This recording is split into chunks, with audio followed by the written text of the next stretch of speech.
Supremo से तो अभी जो आप लोग देख पा रहे हैं इनका नाम है बसंती अहमद, जो कि ये MBBS डॉक्टर है और ये टाइगर जरा मंच कार्यकर्ता में भी आइए देख सकते हैं किस तरह से भाषण दे रही है।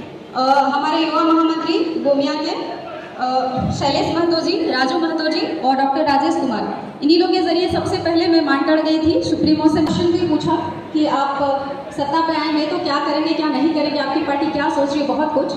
और उस दौरान सुप्रीमो ने बहुत अच्छे से सारे आंसरों को दिया। और उसके बाद सेकेंड मुलाकात, उसके बाद भी मैं कन्विंस नहीं हुई थी।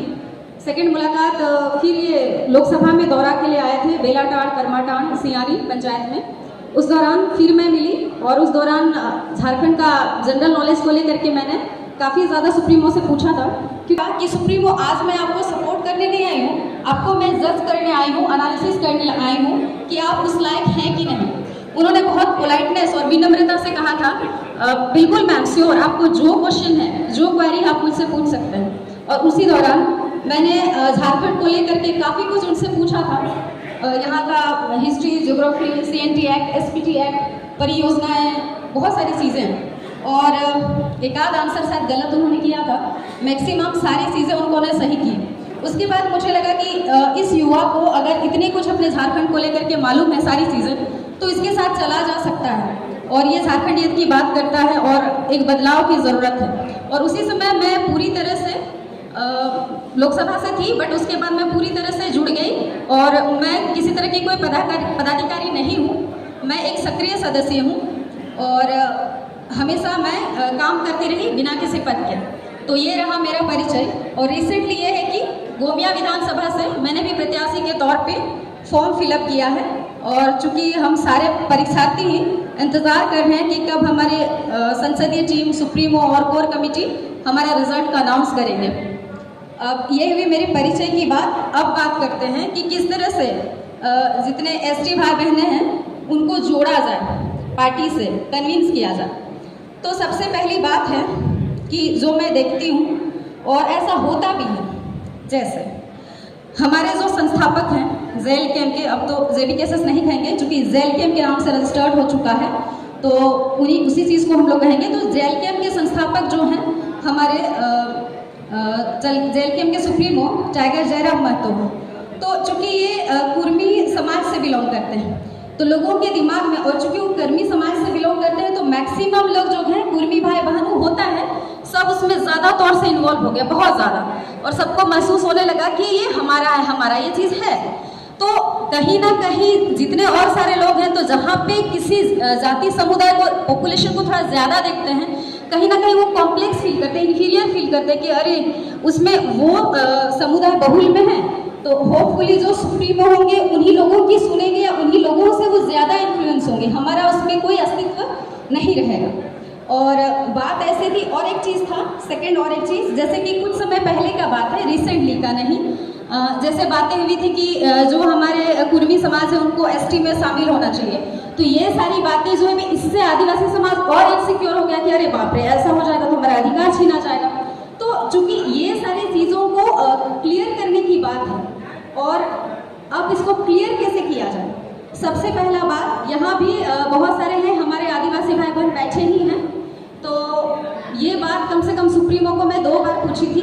इसलिए पूछी थी कि जो दिग्भ्रमित है या उनके दिमाग में भ्रम है कि भाई JLKM को अगर हम सपोर्ट करते हैं तो हमारा हक अधिकार खा जाएगी, छीन जाएगी, तो वो इनसिक्योरिटी ना फील करें। इसीलिए 28 जुलाई को जब टाउन हॉल में पूरे झारखंड लेवल के कार्यकर्ताओं का जब मीटिंग था, तब भी मैंने ये पूछा था और बहुत सारे लोग ऐतराज़ किए थे कि अरे आप सुप्रीमो से ऐसे कैसे पूछ ले रहे हैं।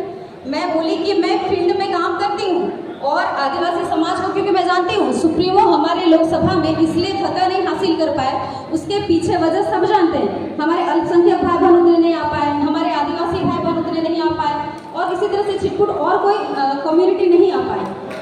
तो यही वजह था कि मैं सोची कि अगर मैं सुप्रीमो से ये चीज़ पूछती हूँ, क्योंकि बना बनाई बात मैं क्षेत्र में नहीं बोल सकती, क्योंकि मैं सुप्रीमो को झूठा नहीं साबित कर सकती, इसीलिए मैं उस समय सरेआम पूछी थी। और उसके बाद सुप्रीमो ने जवाब अच्छे से दिया था। उनको भी लगा होगा कि इसका मैडम का दिमाग फिर गया है, ये 2 दफ़े हमसे सेम क्वेश्चन पूछ रही है। पहले खुद को कन्विंस करने के लिए मैंने सुप्रीमो से पूछा था, और टाउन हॉल में बाकी जितना आदिवासी समाज है या अदर कम्युनिटी के हैं उन लोगों को कन्विंस करने के लिए ये मैंने पूछा था, तौहीन करने के लिए मैंने नहीं पूछा था ये सवाल। खैर, बात आई गई। अब नेक्स्ट बात करते हैं, तो किस तरह से अब उन सारे कम्युनिटी को हम लोग जोड़े।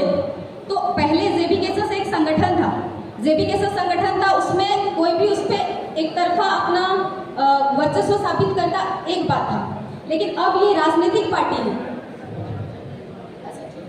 अब ये राजनीतिक पार्टी है, तो इसमें जितने जाति समाज के लोग हैं इसमें सबको लेकर के चलना पड़ेगा, क्योंकि कोई एक जाति विशेष कभी भी सत्ता पे नहीं जा सकता, सबको लेके चलना पड़ेगा, ये सोचने की बात है। और जो ये एक मतलब क्या बोलते हैं, एक जो ये ब्लेम है कि नहीं भाई ये कुर्मी की पार्टी है, तो इसको इस चीज से हटने का एक ही तरीका है, इस मिथ को तोड़ने का एक ही तरीका है, वो ये है कि जो भी लोग विधानसभा है उस पर जातिगत समीकरण को देख करके ऐसे ये किया जाए कि बाकी जो और हैं उन लोगों को भी कंसिडर किया जाए, ताकि जो ये मिथ है कि दूसरे समुदाय को नहीं मिलेगा, अरे बाबा ये तो कुर्मी है, कुर्मी को ही मिलेगा, दूसरे को नहीं मिलेगा, ये मिथ टूटना चाहिए। और ये मिथ टूटता है तो दूसरे प्रदेशों में भी ये बातें जाती है, अरे देखो यार ऐसा नहीं, हम लोग तो फालतू सोच रहे थे कि सुप्रीमो नहीं देंगे, कि कुर्मी बहुल है तो कुर्मी की ही पार्टी कुर्मी को ही देगा। ये मिथ जैसे ही टूटेगा लोग अपने आप से जुड़ते चले जाएंगे। और एक चीज जैसे मैं अधूरा छोड़ दी थी कि एसटी भाई इसमें कैसे कन्विंस होगी। जहाँ मैं 3.5 महीने से लगातार मैं जनसंपर्क कर रही हूँ, मैं हवा पे बात नहीं करती और ना कर रही हूँ। लोगों से हमसे सवाल पूछा जाता है कि दीदी आप इतनी डॉक्टर पढ़ी लिखी है, सब चीज़ जानती, फिर भी आप सुप्रीमो और उस पार्टी के पीछे इतने दीवाने क्यों हैं। तो बात ऐसा है ना कि आज जानते हैं सबकी चुनौतियों से गुजर रहे हैं, ज़्यादा डिटेल पे नहीं जाऊँगी। तो इन चुनौती को लड़ने का एकमात्र हमारे पास हथियार है, वो है जेल कैंप और सुप्रीमो की विचारधारा। इसीलिए मैं अपने सारे आदिवासी भाई बहनों को क्षेत्र में भी जा रही हूँ, अभी जो बोल रहे हैं उन लोगों से भी कह रही हूँ कि कौन किस कम्युनिटी में जाएगा, कौन कैटेगरी में जाएगा, कौन एससी में जाएगा, कौन एसटी में जाएगा, ये संविधान तय करता है, ये सुप्रीम कोर्ट तय करती है, राज्य सरकार ये कभी तय नहीं करती। लोकतंत्र में किसी को भी कुछ मांग करने का अधिकार है, बट वो उस मांग को पूरी की जाएगी कि नहीं, ये संविधान तय करता है, सुप्रीम कोर्ट तय करता है। इसलिए सब चीज से घबराने की बात नहीं है। तो लड़ाई आज है झारखंडियत की, किस तरह से हमारे युवा बेरोजगार बीटेक बीएड करके भटक रहे हैं, हमारे पलायन करे भाई बहन, उनका बॉडी आता है वो नहीं आते, बहुत सारी महिलाएं झाड़ू पोछा करती, हमारी बहनें, उनका ऐसा यौन शोषण व्यभिचार होता है, कुछ कह नहीं पाती। हमारे यहाँ बहुत चुनौतियां हैं। आप लोगों के ये में आग नहीं उठता, दिल में जलन नहीं होती कि हम क्या करें, घुट रहे हैं हमें साथ चाहिए, एक नेतृत्व चाहिए। और आज ये खुशी की बात है कि जेल कैंप के सुप्रीमो टाइगर जयराम महतो एक हीरो बन के उभरे हैं पूरे झारखंड के सामने। और हम सबकी निगाह उसको तलाश रही है कि भाई जितने सारे लोग हैं वो हम लोग एकजुट हो, एक साथ आए जाति धर्म के ऊपर, क्योंकि कोई भी कम्युनिटी है वो किसी भी कास्ट का हो, उसको जीना खाना रहना यही है, तो काहे का जातीयता। इसलिए सब जाति सबको हम लोग एक हो और झारखंड की लड़ाई लड़े, फतह हासिल करें, टाइगर जयराम महतो को हम लोग मुख्यमंत्री बनाए। यहाँ हम जितना झेल रहे हैं, जितना शोषित हो रहे हैं, हर एज उनके लोग, हम लोग इन सब चीजों से छुटकारे पाए। ज्यादा बातों को मैं लंबा नहीं खींचूंगी, इतना ही कर करके मैं अपने बातों को विराम देती हूँ। फिर से बहुत बहुत आभार, जोहार, अभिनंदन, धन्यवाद। बहुत बहुत धन्यवाद।